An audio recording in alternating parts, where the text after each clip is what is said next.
y la idea es tener una conversación relativamente relajada, digamos, no vamos a estar presentaciones, ya las presentaciones anteriores pusieron una cantidad de información sobre la mesa, tanto de la experiencia comparada como del proyecto que se ha venido desarrollando aquí en Chile.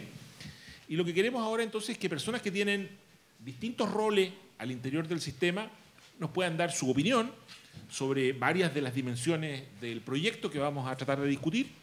Les voy a presentar primero, aquí a mi izquierda está Catalina Merz, que ella trabaja en el Ministerio del Interior, en la Subsecretaría de Seguridad Pública. Al lado de ella está Leonardo Moreno, que es defensor regional de la Defensoría Penal Pública. A mi derecha está don Hernán Libedinsky, que ha sido fiscal, entiendo que ahora ya no es fiscal, pero trabaja en el Ministerio Público, al extremo. ¿Ya? Y aquí, al lado, a mi derecha, está don Roberto Contreras, que es ministro de la Corte de Apelaciones de San Miguel, con muchísima experiencia en la materia penal, digamos, en su ejercicio en el mundo judicial. Además, no sé si todos ellos, pero varios de ellos han trabajado en este proyecto porque han formado parte de la comisión que ha venido desarrollando la metodología y los planteamientos que van a guiar el desarrollo de los programas piloto cuando se implementen. Entonces yo les voy a poner algunos temas que me parecen relevantes de ser discutidos y, digamos, algunos de ellos se harán cargo de algunos, otros no, digamos, y vamos a abrir la conversación. Al final, si tenemos algún tiempo, podemos también abrir para algunas preguntas para que también se puedan incorporar a la conversación los miembros de la audiencia. A mí me gustaría partir proponiéndoles que discutamos un poco acerca de, digámoslo así, de la necesidad y de la motivación, yo diría, política de un proyecto como este. Porque este proyecto, desde el punto de vista nuestro, del CEJA, ha sido un proyecto que nos ha interesado y que hemos venido discutiendo aquí en Chile y también en otros países, porque nosotros vemos que aquí hay un problema político serio, que es el problema de yo diría, la deslegitimación de las medidas alternativas a la prisión preventiva, que son percibidas como unas disposiciones que funcionan de manera más bien simbólica, pero que en la práctica no sabemos si tienen un nivel importante de cumplimiento. Esa deslegitimación se traduce a su vez en una relegitimación casi extrema de la prisión preventiva y la enorme presión, ¿cierto?, que existe respecto de otorgar la prisión preventiva en la mayor cantidad de los casos posible, sobre todo aquellos que tienen connotación pública. Entonces a mí me gustaría si pudiéramos discutir un poco sobre esto, sobre si ustedes perciben que existe este problema, cómo se expresa este problema, por ejemplo, en el Poder Judicial, en las decisiones de los jueces, cómo ve el gobierno esta situación y cómo lo vincula con, por ejemplo, con el tema de la superpopulación carcelaria. Y bueno, no sé, quien quisiera poder hablar sobre esto, me parece que sería importante que pudiéramos decir algo al respecto.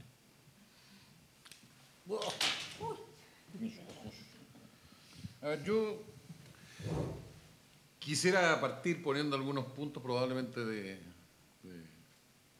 debate, probablemente no va a ser muy compartido. Pero a mí me parece que el tema de la supervigilancia en general, de salidas alternativas y de las medidas alternativas a la prisión preventiva es un problema. Y es un problema real y probablemente es un tema que hay que abordar, pero no sé si este sea el mecanismo más adecuado para hacerlo. Es decir, la necesidad de que deban supervigilarse ciertas medidas y su cumplimiento no me parece a mí que traiga aparejado obligatoriamente esta primera etapa de estos servicios de antelación al juicio, que es esta evaluación para el debate de prisión preventiva, o como parece que ahora se está diciendo, para el debate de revocación de medios de prisión preventiva, pero mirando el modelo tradicional, el que necesariamente para el debate de la prisión preventiva tenga que existir un servicio, ¿cierto?, anexo a los intervinientes, a la lógica de que son ellos los que proporcionan la información al tribunal y que es el que resuelve a partir de la información que exista en ese momento. Alguien dirá, bueno, es que la información es objetiva, imparcial y lo que queremos es ayudar al tribunal. Bueno, pero es que desde la perspectiva del modelo lo que debiera pasar es que si hay una información que se requiere para afectar una garantía individual, como es la posibilidad de que se decrete una medida cautelar en contra de un ciudadano, esa tarea la tiene adjudicada directamente el Ministerio Público como función. Y entonces, este sería el primer tema, para ser bastante breve. A mí me parece que el tema de la supervigilancia es un diagnóstico real, hay un problema serio que puede impactar, por supuesto, en el uso de la prisión preventiva frente a la falta de supervigilancia del resto de las medidas, pero eso no tiene por qué acarrear necesariamente esta primera etapa de lo que es este modelo de servicio de antelación al juicio.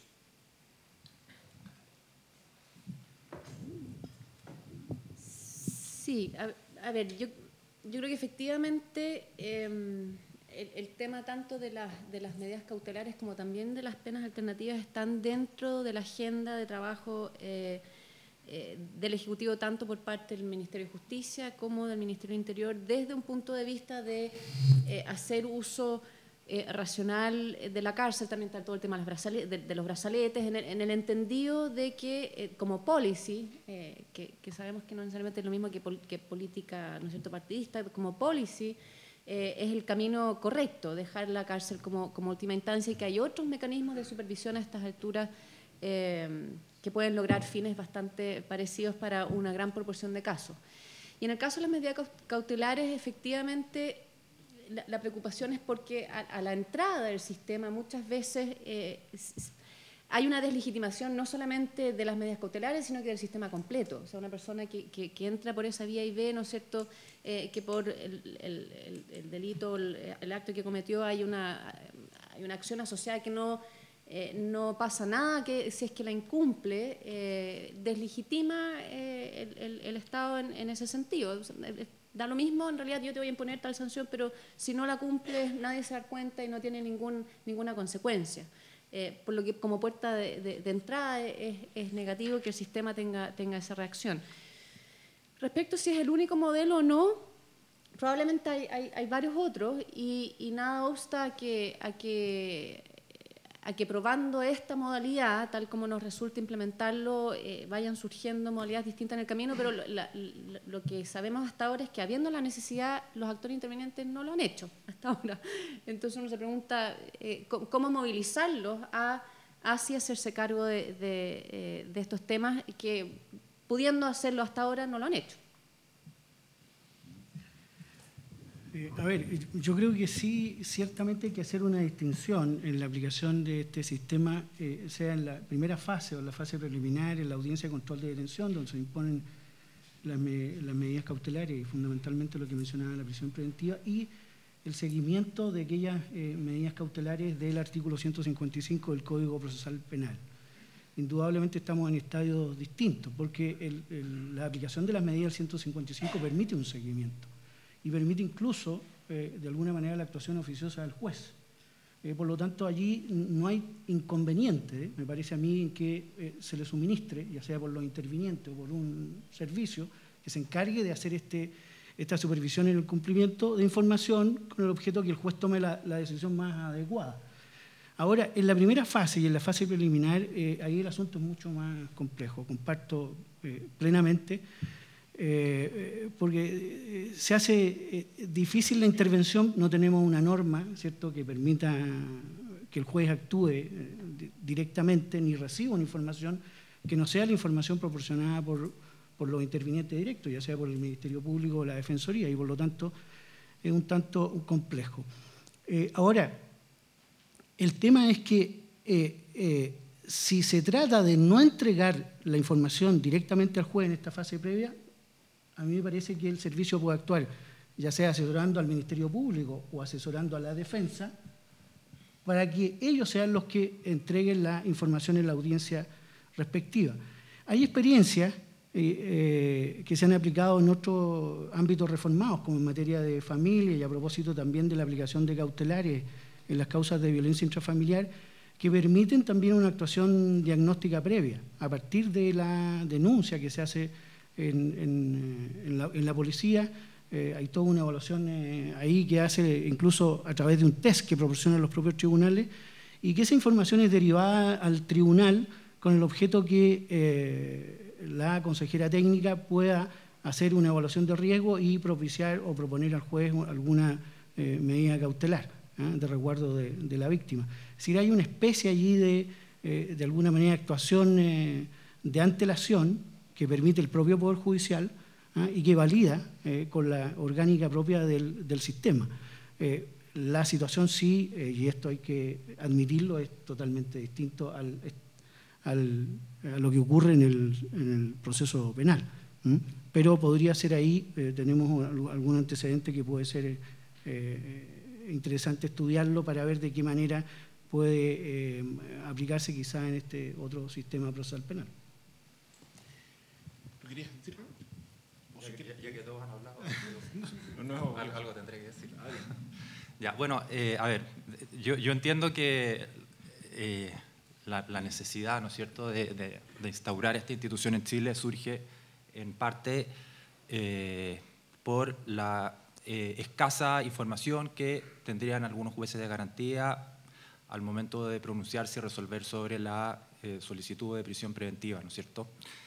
Y en ese entendido, este servicio, ¿no es cierto?, haría un levantamiento, ¿no es cierto?, de información a través de una entrevista, verificando esa información que se le entrega, elaborando un informe y eventualmente proponiendo alguna cautelar o más cautelares personales que el juez pueda decretar en sustitución, digamos, en vez de decretar una prisión preventiva. Entonces, desde esa perspectiva, entiendo que es especialmente a la Defensoría, digamos, incluso más que al Ministerio Público, por mucho que exista principio de objetividad, que debería estar interesada, digamos, eventualmente en que esta iniciativa pueda prosperar.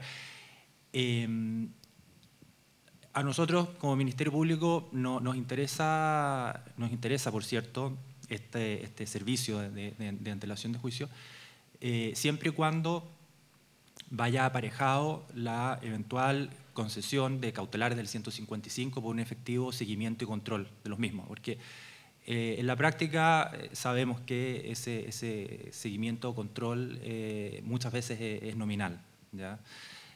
Y eso, como ya se ha señalado con anterioridad, a veces lleva un poco a que se deslegitime el sistema.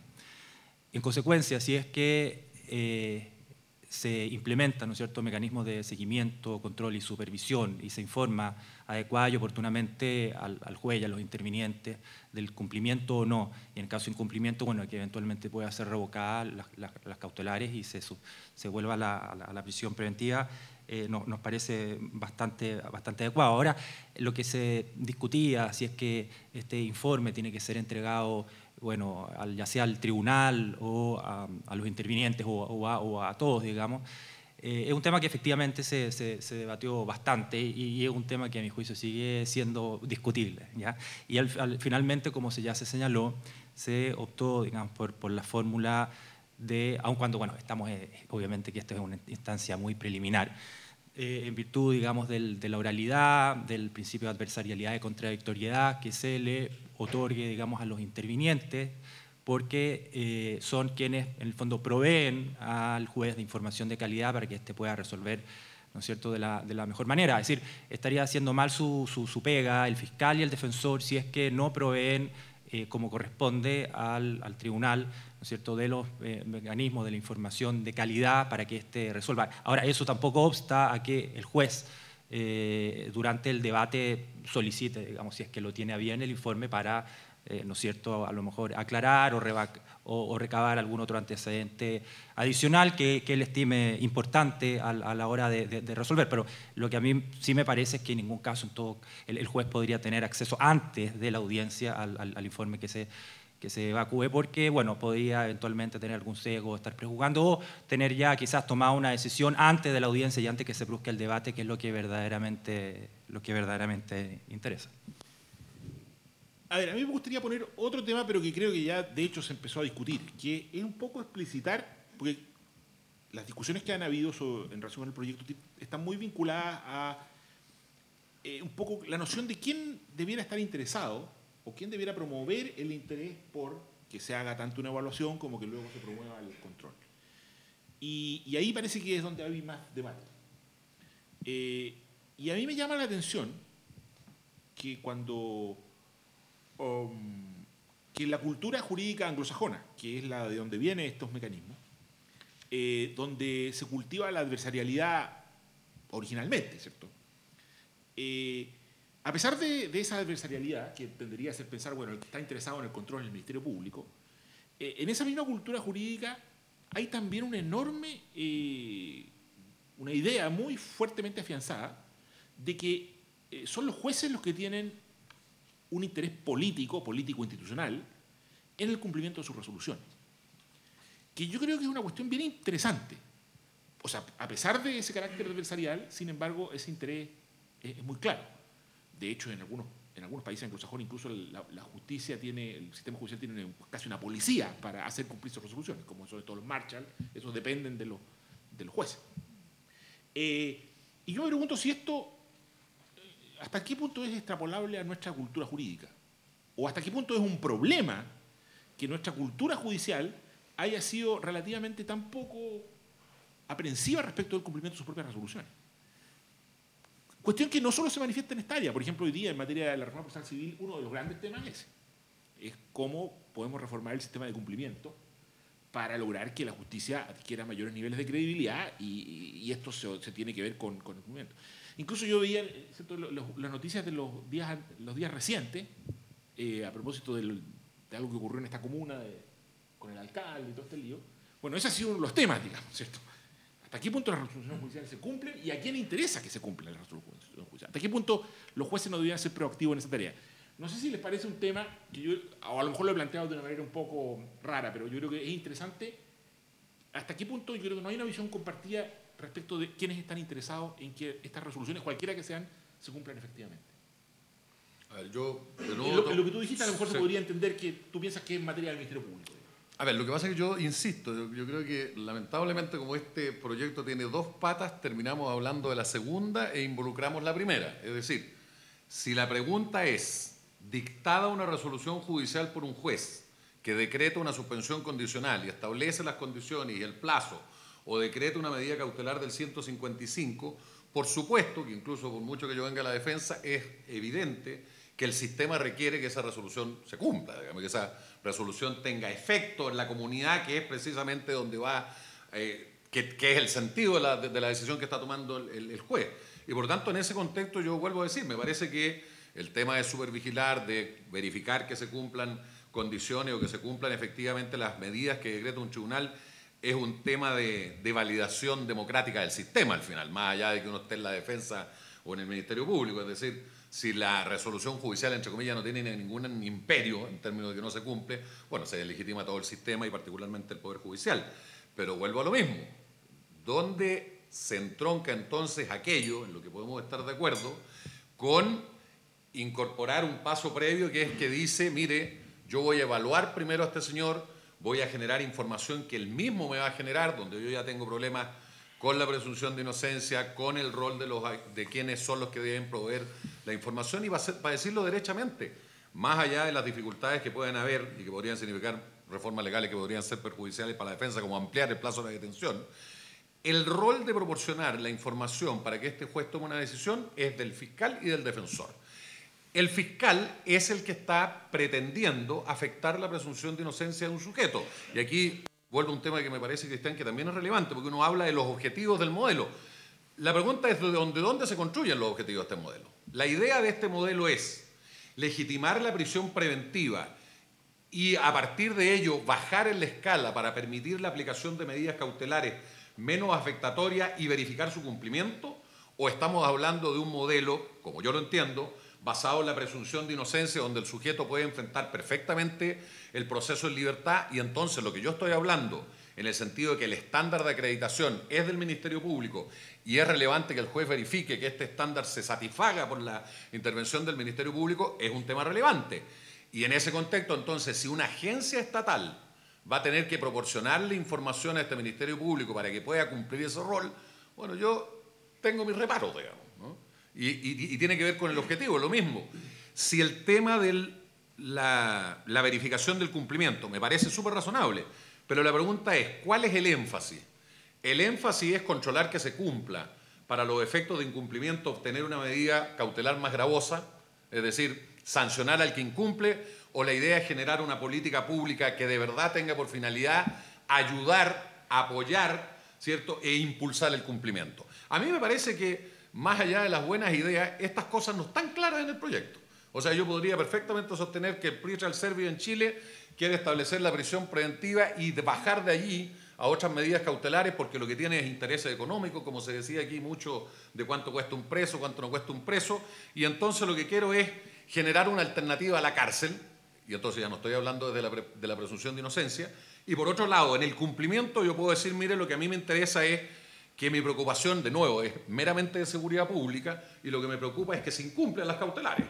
Entonces yo quiero pillar a quien incumple esas cautelares con el propósito de aplicarle una medida más gravosa y por lo tanto dar una señal política desde la perspectiva de la seguridad pública. O lo que yo estoy diciendo es, como a mí me interesa la presunción de inocencia y si van a afectarse los derechos de una persona, prefiero que la limitación sea menos afectatoria que la prisión preventiva, entonces mi trabajo está en que en esta persona que tenía que someterse a un tratamiento, que tenía que cumplir ciertas condiciones, apoyar ese cumplimiento. A mí, de verdad, me parece que el proyecto, estas ideas no las deja para nada claras.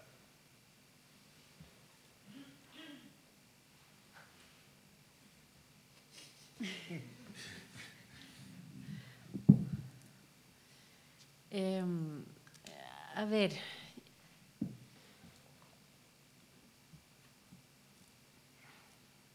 ver, me es imposible tocar cada uno de los temas que planteaste porque yo creo que te ubicas en puntos de la toma de decisión que son bastante disímiles en cada uno de ellos.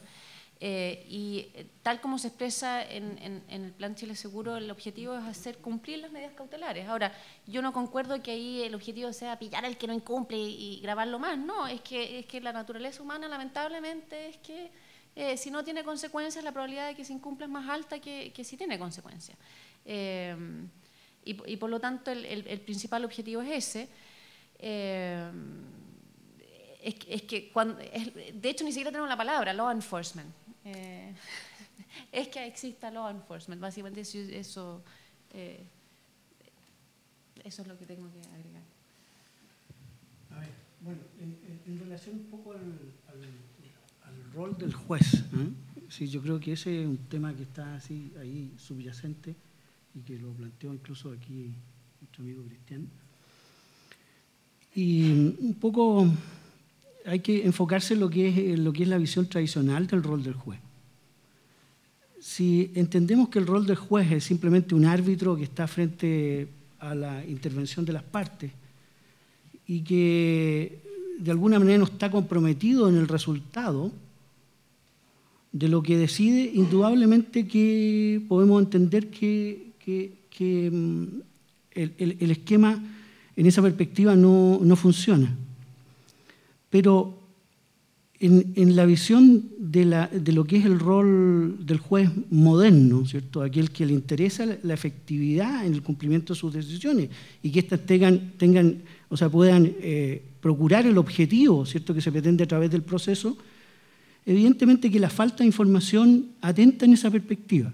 Y nosotros nos hemos encontrado, y yo traía 2 casos acá, en el cual precisamente lo que se pretendía era la revocación de la prisión preventiva por vía de los recursos de apelación, y nosotros tuvimos que confirmar la decisión porque no teníamos antecedentes proporcionados por la defensa, primero, en orden a que se fundamentaba en una situación de salud precaria de la imputada, una situación bastante grave en que le afectaba precisamente la prisión preventiva, pero como no habían antecedentes proporcionados en esa dirección, la verdad es que no estuvimos en condiciones de hacer una modificación a la cautelar. Y el otro era el caso de un adolescente, en que tampoco teníamos antecedentes respecto del arraigo social y familiar. No sabíamos si estudiaba, si trabajaba, si había alguna posibilidad del cumplimiento de estas medidas alternativas. No sabíamos si la aplicación de una cautelar menos intensa podía poner en riesgo a la víctima por vivir en un lugar muy cercano a esto, etcétera, etcétera. Entonces, como no teníamos la información, en definitiva también no pudimos variar la decisión de prisión preventiva.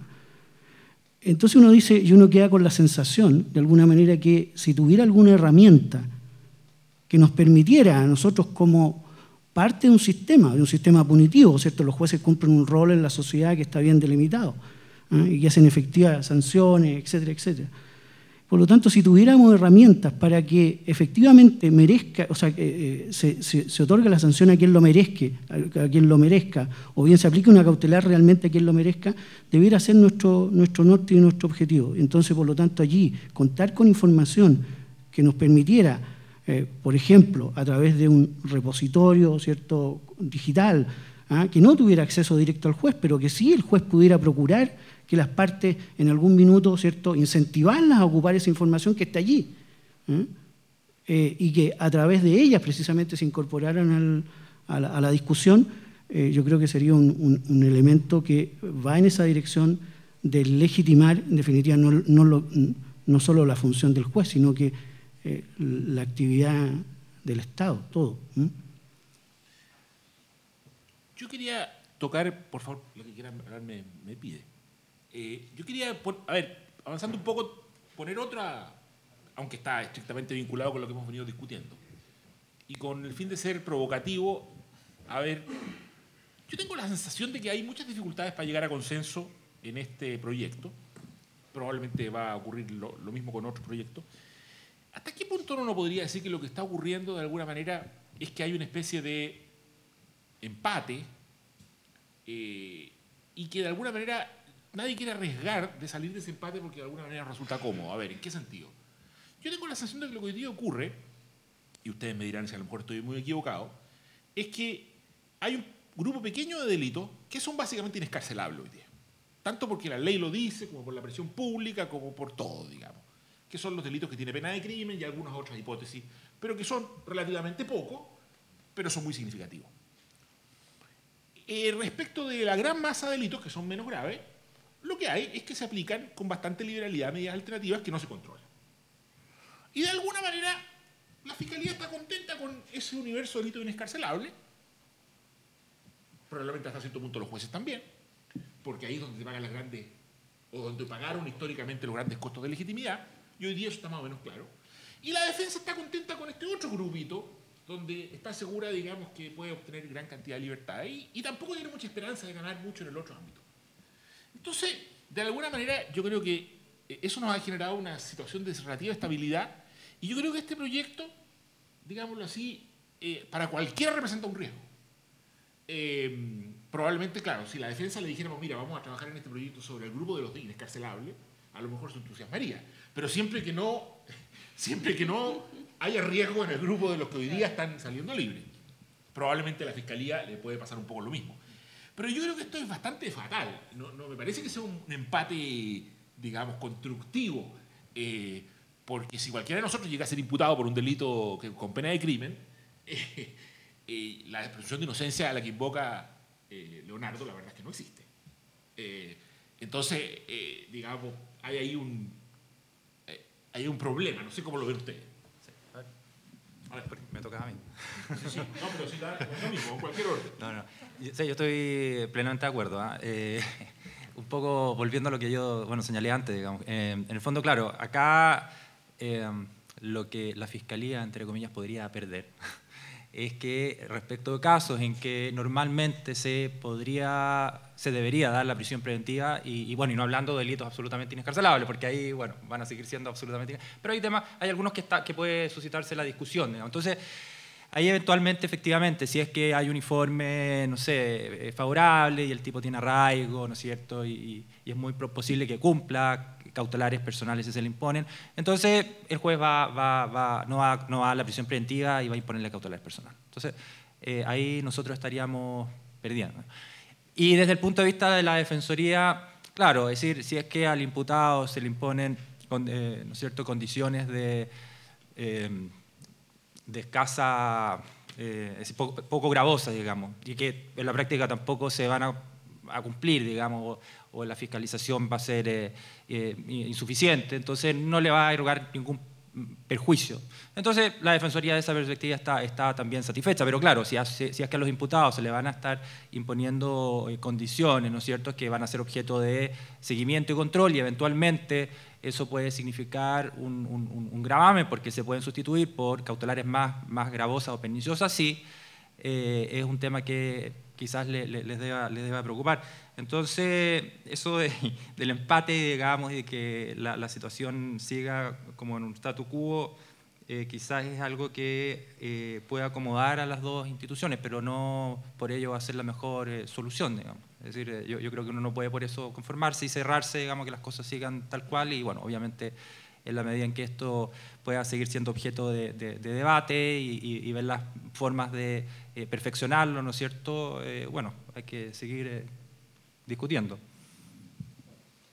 Yo tiendo a compartir el juicio. Ahora, me parece que la posición en que la defensa y el Ministerio Público pueden enfrentar este debate es bastante distinta.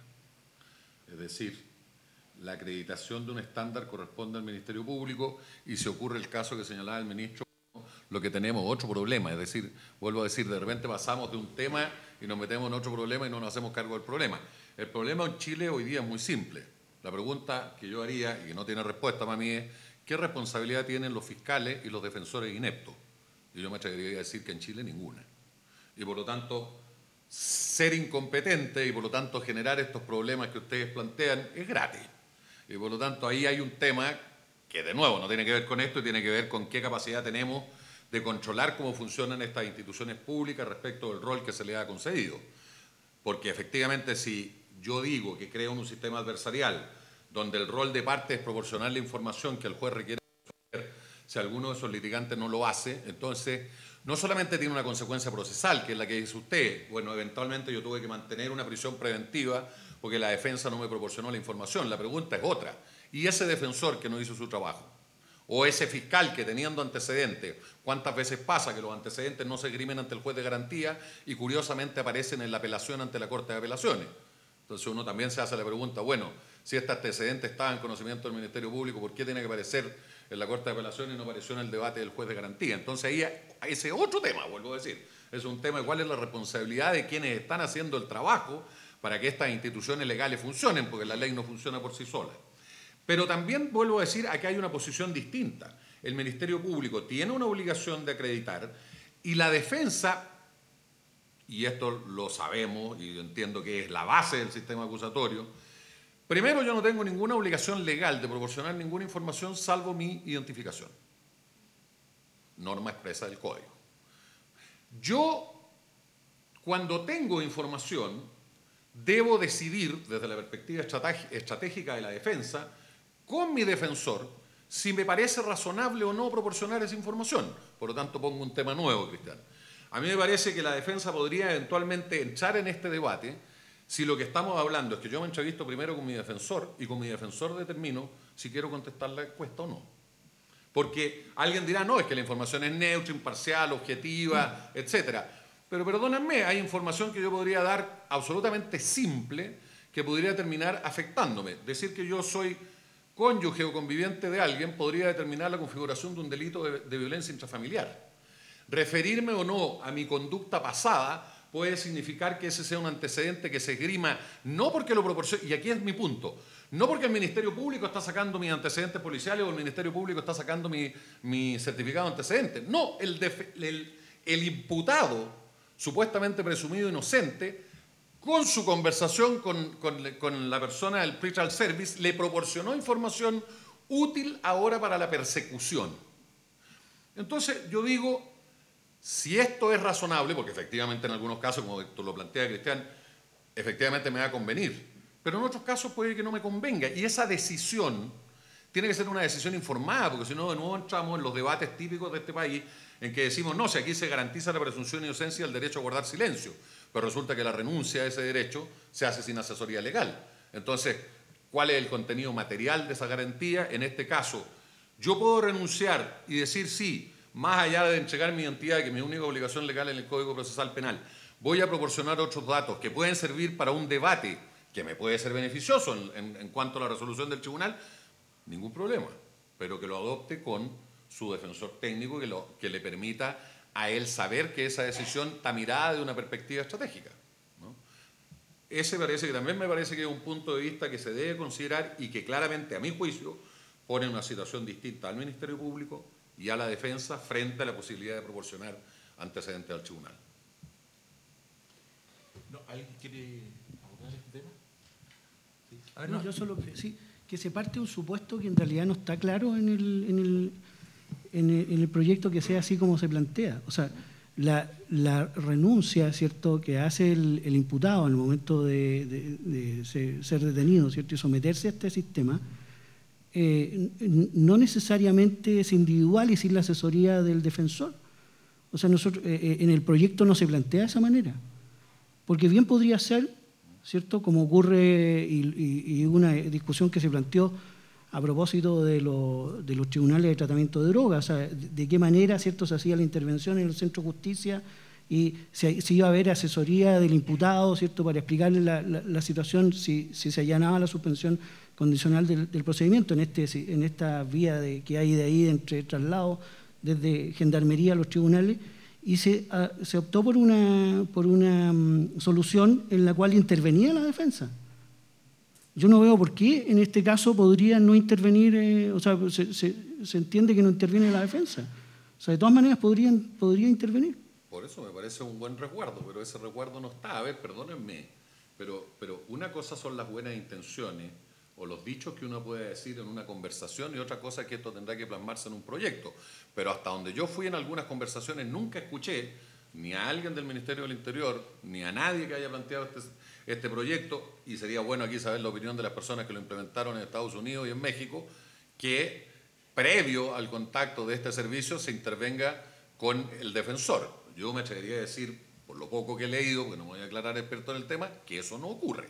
Entonces, si ese es un valor, bueno, sería interesante que se declarara. Es lo mismo que yo le decía respecto a los objetivos. Es decir, si uno tiene, y quiero con esto clarificar un punto, yo incluso fui al seminario del Ministerio del Interior y probablemente ahí parecía bastante más partidario que ahora de esto. Pero mi problema es que ha pasado más de un año y las mismas dudas que uno tiene hace un año son las mismas dudas que tengo hoy día. Y que se acrecientan porque no hay una definición clara frente a estas cuestiones que me parecen básicas, digamos. Si vamos a conversar de un pretrial service, bueno, entonces un eje de eso es, por supuesto, la voluntariedad, pero otro eje entonces es que hay que garantizar previamente la entrevista del imputado con su defensor y después se adoptará esa decisión.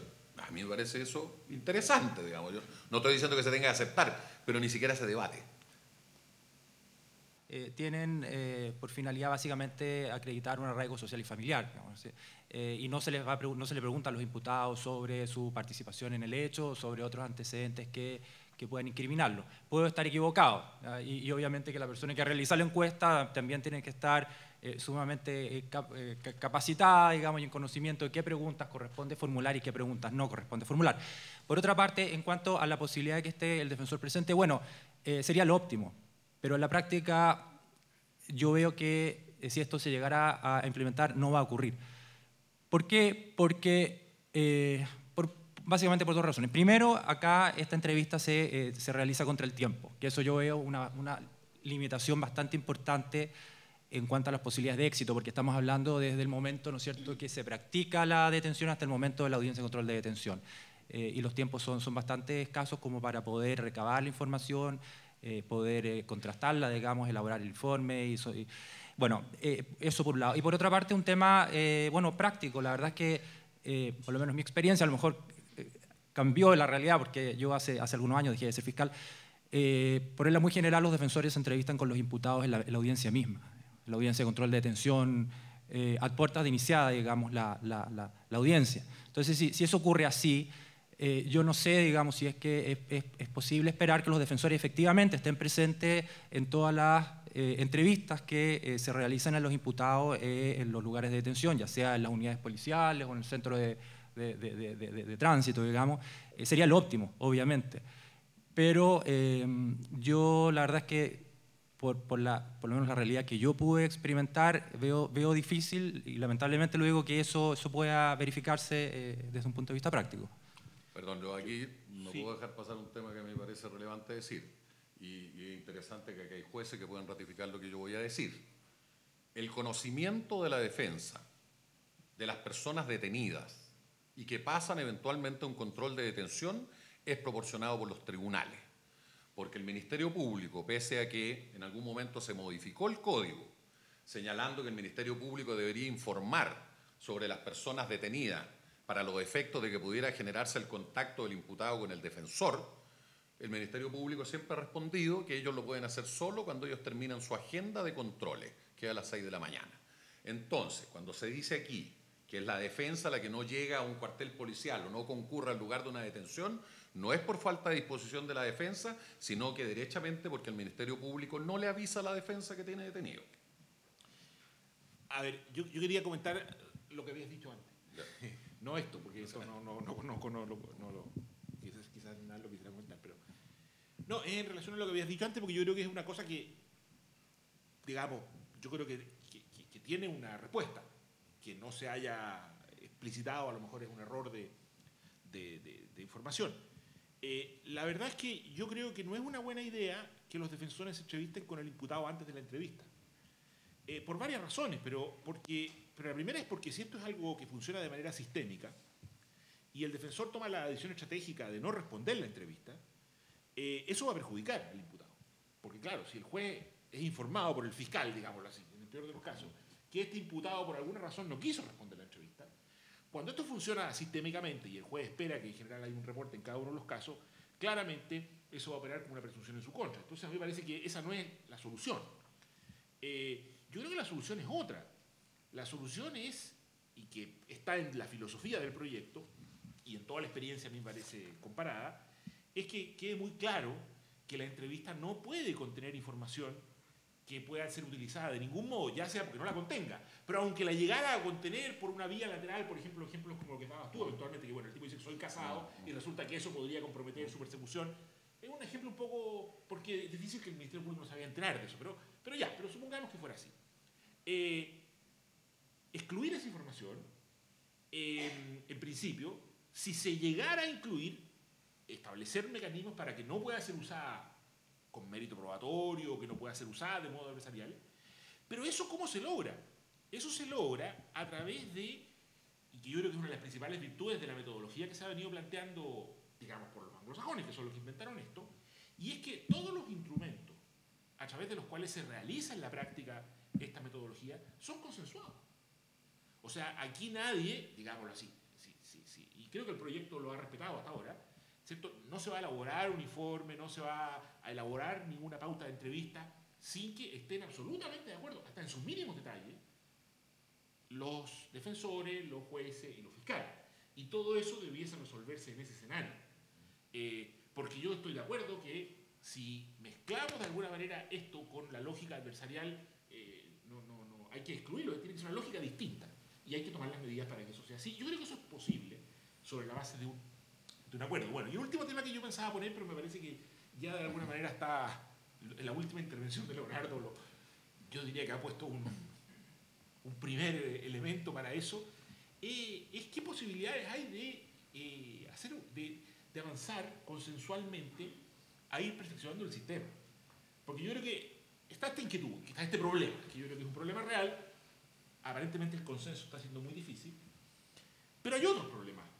Y yo creo que probablemente se ve como que hay una cierta pérdida de la capacidad para ir encontrando soluciones consensuales, lo cual nos va a obligar, digo yo como perspectiva más general, o mi temor es que nos va a obligar a que el único espacio de, digámoslo así, coordinación, de decisiones que puedan afectar a todos sea la legislación. Y yo creo que ese es un espacio bien malo. Entonces, a mí me parece y me gustaría que dijeran lo último sobre esto. ¿Cómo ven ustedes esto? ¿Realmente estamos tan peleados que ya no va a ser posible que sin nueva ley podamos acordar nada en pro de que el sistema funcione mejor? ¿O hay alguna posibilidad, ya sea en esta materia o en general? A ver, yo creo que se deben lograr esos acuerdos y me parece que en ese campo probablemente lo más grave que se ha perdido en Chile tiene que ver con el debate académico. Yo creo que el tema de estar aquí y tener posiciones diferentes me parece que es de todas maneras un tema muy valioso porque al final del día al menos sé cuáles son los puntos de inflexión que pone mi contradictor y probablemente por lo tanto uno debiera incentivar este tipo de debates y planteamientos desde la perspectiva del apoyo de la doctrina y del mundo académico para enriquecer estos debates, porque sin duda cuando estos debates llegan sin este aditamento de debate y discusión al Parlamento, tenemos leyes que en general terminan siendo una solución bastante mala, porque tienden a ser más bien la representación de una política o de una visión única y exclusiva de cómo debe concebirse el proceso, y han significado reformas, por lo menos cuestionables desde la perspectiva de la defensa, como fue eventualmente la agenda corta u otras, que también nos generan este mismo problema, es decir, cuando no somos capaces de solucionar entre los intervinientes y empoderar a los jueces para que tomen decisiones, bueno, la ponderación legal se reemplaza rápidamente por una la ponderación judicial se reemplaza rápidamente por una ponderación legal, que esa sí que es bastante más brutal y no considera las particularidades de los casos concretos. Así que yo creo que hay que ampliarlo, pero yo creo que aquí también el llamado es un poco a esto, a estos debates, a estas intervenciones, y que a veces, por muy interesante que sean los proyectos, hay que discutirlos bien, digamos. Bueno, nosotros tenemos experiencia en la confección de protocolos éticos a propósito de los tribunales de tratamiento de drogas, porque como hay esa información que se proporciona por los imputados en la zona de tránsito desde Gendarmería a los tribunales al momento del control de detención, allí se elaboró un sistema, ¿cierto?, en consenso con la defensa, el Ministerio Público, y intervenimos nosotros como Poder Judicial en lo que es la zona sur de Santiago. Y allí se fijó unas pautas éticas en relación al uso de la información. Y se estableció se suscribió un documento que además contenía ese protocolo ético, de tal manera que se resguardaba precisamente el uso de la información con otros fines que no fuera precisamente los que se pretendían a través del sistema. Yo creo que con eso se solucionaría bastante el problema. Bueno, eso supone sentarnos en una mesa. Ir un poquito más en detalle en eso, porque para que todo el resto se imagine cuál es la información. Es una información que podría tener consecuencias para el imputado si se usara en el contexto del proceso, entiendo yo. ¿Y cómo se evita que se ingrese? Sí, eventualmente. En ese protocolo ético se establecía que esa información era confidencial y que no podía ser utilizada por el... Por ejemplo, respecto al consumo de drogas. Claro, uno de esos elementos. Bueno, y habían otros, yo no me recuerdo, esto lo hicimos el año 2007, a propósito de la implementación en la zona sur de los tribunales de tratamiento de drogas. Pero habían varios aspectos como ese, y que en lo cual el Ministerio Público se comprometía a no utilizar la información en esa perspectiva, y que se utilizaba solamente con fines confidenciales para los efectos de la suspensión condicional del procedimiento y el tratamiento, en definitiva, que se debe aplicar al imputado en el marco de la suspensión condicional. Bueno, es una idea, me parece que funcionó bien, y lo digo ya, tropezamos bastante con la actitud de la Defensoría. A mí eso es increíble, porque uno piensa siempre que la Defensoría, sobre todo en sistemas como este del Tribunal de Tratamiento de Drogas, en que son todos beneficios casi para el imputado, uno piensa que la Defensoría debiera ser quien liderara precisamente estos proyectos. Yo recuerdo que en esa oportunidad tuvimos muchas discusiones, lo conversé mucho con el defensor regional de entonces, y la verdad es que logramos que él pudiera allanarse al sistema sobre la base, como digo, de este acuerdo.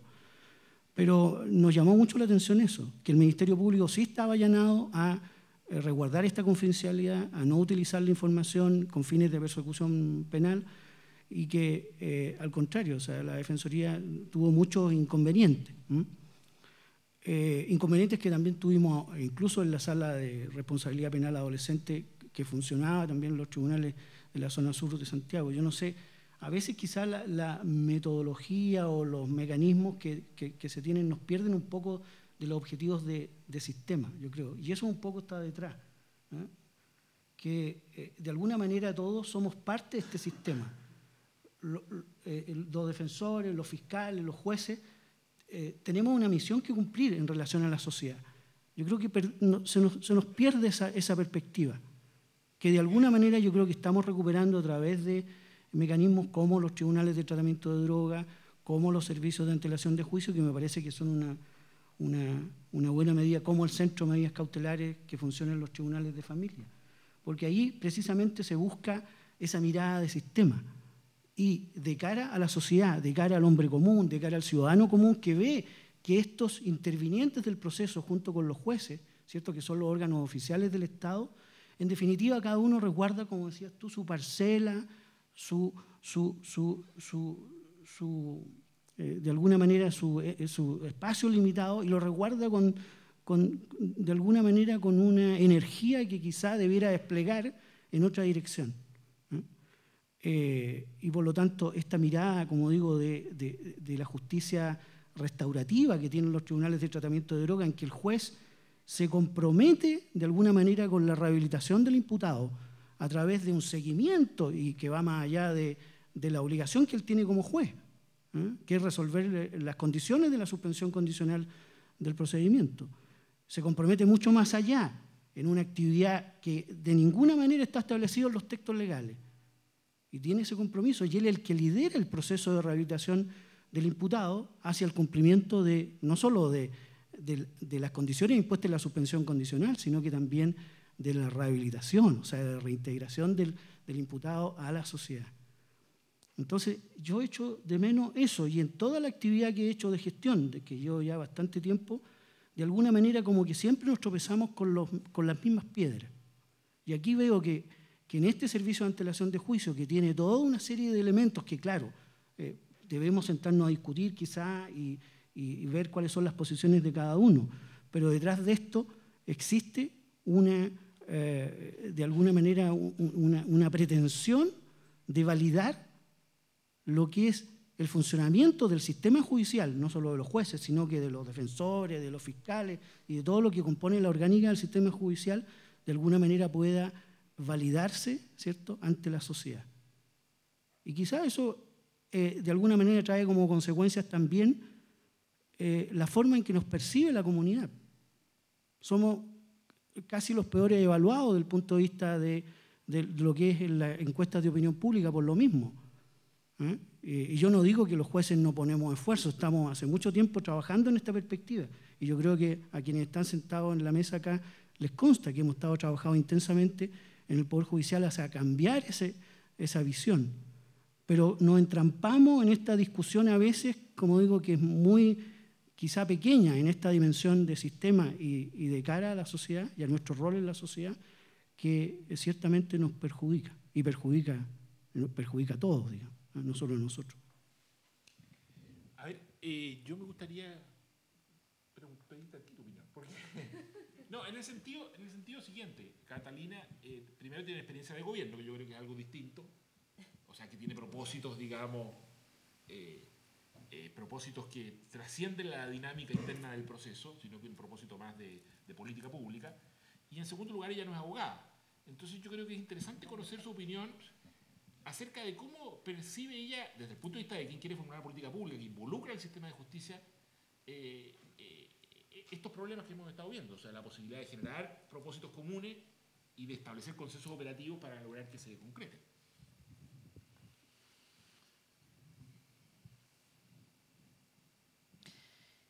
A ver, yo creo que efectivamente en este gobierno se materializó el Ministerio del Interior y Seguridad Pública, lo que generó un nuevo actor con todo lo que, ¿no es cierto?, todos hemos visto en torno a cómo trabajan las distintas instituciones en temas como estos. Y efectivamente,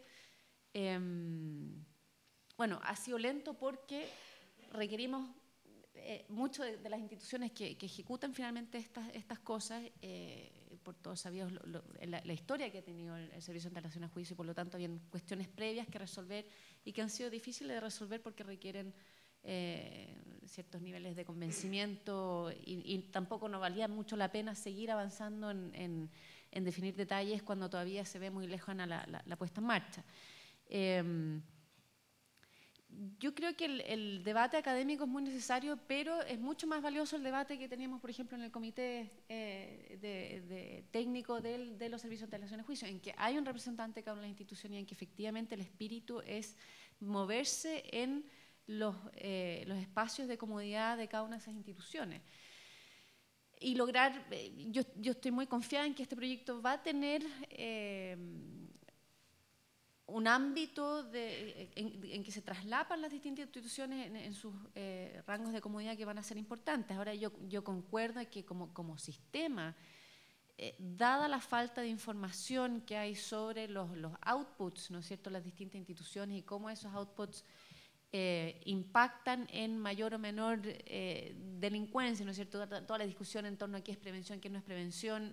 Como Ministerio del Interior y Seguridad Pública nosotros entendemos por prevención todo lo que previene que ocurra un nuevo delito. Incapacitar a hechores prolíficos es parte de la prevención, desde un sentido más bien amplio de la palabra, son palabras todavía bastante plásticas.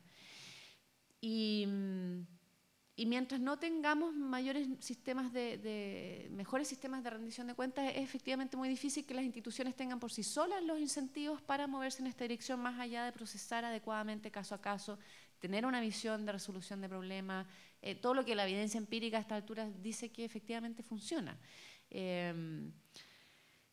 Por ejemplo, la discusión que todos conocemos sobre las peticiones de prisión preventiva y que entonces la respuesta, ¿no es cierto?, por un lado es que nosotros otorgamos el 95% de las que nos piden. Bueno, la discusión debería ser cuántos del 5% que no se otorgan vuelven a delinquir y si hay patrones sistemáticos de determinados equipos humanos en fiscales, defensores o jueces. Estamos a años luz de lograr eso. Por lo tanto, el foco está todavía puesto muy embrionariamente en cómo las instituciones tienen incentivos propios alineados hacia mayores niveles de seguridad pública.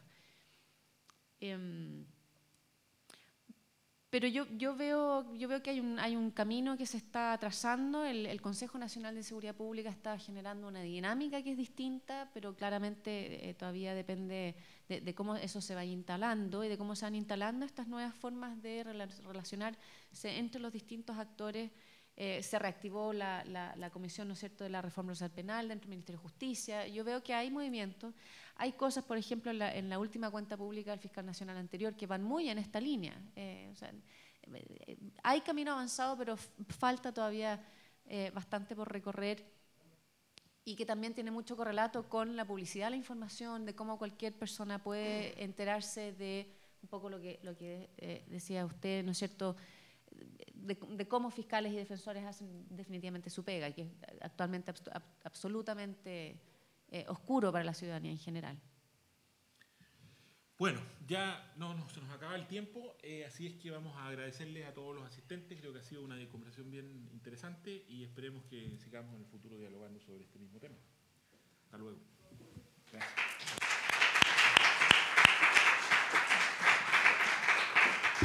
Bueno, respondí a mí a nombre de la decana de la Facultad de Derecho, agradecer a los asistentes su participación. Particularmente agradecemos como facultad al Centro de Estudios de Justicia para las Américas por su apoyo y patrocinio técnico, a la Subsecretaría de Prevención del Delito del Ministerio del Interior de Chile, ya que creemos que la colaboración interinstitucional es una gran herramienta para discutir y promover, bajo un prisma crítico y constructivo, políticas públicas para brindar un mejor servicio en la Administración de Justicia.